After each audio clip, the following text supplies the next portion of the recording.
Hello বন্ধুরা, কেমন আছো? আশা করছি ভালো আছো। মাম্পি রসই চ্যানেলে আরেকটি নতুন রেসিপি নিয়ে চলে আসলাম আমি।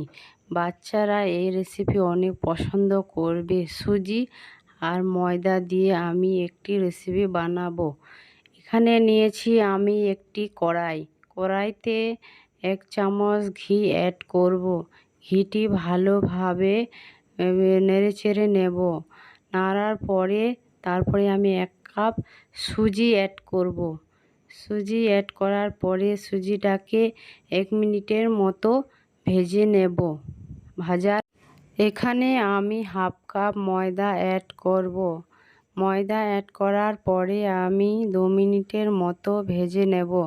ভাজার পরে তোমরা এখানে চিনি অ্যাড করতে পারো, আমি চিনি অ্যাড করিনি। তারপরে 2 মিনিট ভেজে নেবে ভালোভাবে। তারপরে আমি এখানে 1 কাপ পানি অ্যাড করব।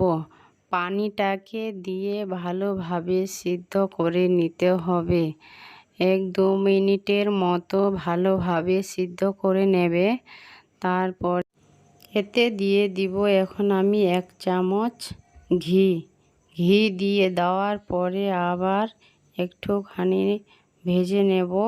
ভাজার পরে একে আমি তুলে নেব।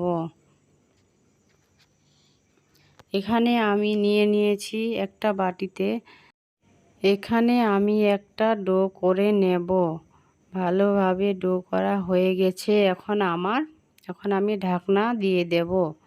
ঢাকনা দেওয়ার পর এখানে আমি একটা কড়াইয়ে 1 কাপ তেল অ্যাড করলাম। তারপরে এখানে আমার ডোটা হয়ে গেছে।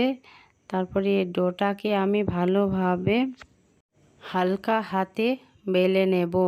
বেলার পরে আমি ভালোভাবে কেটে নেব। এখানে আমার কাটা হয়ে গেছে। ভালোভাবে কেটে নিয়েছি আমি।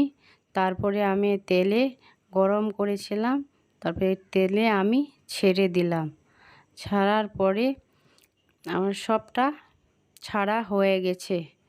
এখন আমি ভালোভাবে এটাকে দুপাশে ভেজে নেব। ভালোভাবে ভেজে নিতে হবে। এখন আমি এটাকে পাল্টে দেব। এপাশে ভাজা হয়ে গেল আমার, এবারে পাল্টে দেব। এপাশে ভালোভাবে ভেজে নেব। ভাজার পরে এখানে আমার ভাজা হয়ে গেছে। তোমাদেরকে যদি ভালো লাগে লাইক শেয়ার সাবস্ক্রাইব করবে বন্ধুরা। সবাইকে অনেক অনেক ধন্যবাদ।